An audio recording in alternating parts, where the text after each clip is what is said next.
استاد نے class room میں داخل ہوتے ہی بغیر کوئی بات کیے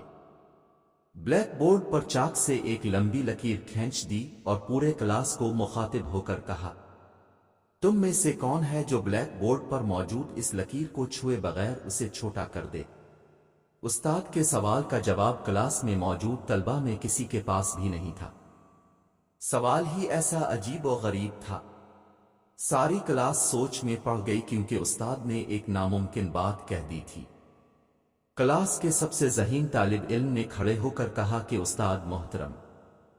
یہ ناممکن ہے، لکیر کو چھوٹا کرنے کے لیے اسے تھوڑا سا مٹانا پڑے گا جو چھوئے بغیر ممکن نہیں ہو سکتا، اور اپنے چھونے سے منع کیا ہے۔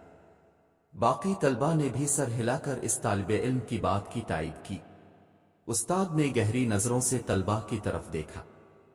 اور کچھ کہے بغیر بلیک بورڈ پر چاک سے اس لکیر کے متوازی لیکن اس سے بڑی ایک اور لکیر کھینچ دی،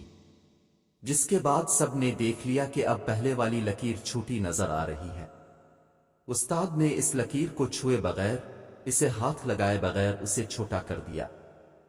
طلبہ نے آج اپنی زندگی کا سب سے بڑا سبق سیکھا تھا کہ دوسروں کو نقصان پہنچائے بغیر، دوسروں پر تنقید کیے بغیر، ان کو بدنام کیے بغیر، ان سے حسد کیے بغیر ان سے آگے بڑھ جانے کا ہنر انہوں نے چند منٹ میں سیکھ لیا تھا کہ اپنے آپ کو اخلاق میں، کردار میں اور عمل سے دوسرے سے آگے بڑھا لو تو تم خود بخود دوسروں سے بڑے نظر آنے لگو گے۔ دوسروں کو چھوٹا کر کے کوئی بڑا نہیں بن سکتا بلکہ خود بڑا ہو کر بڑا بن سکتا ہے۔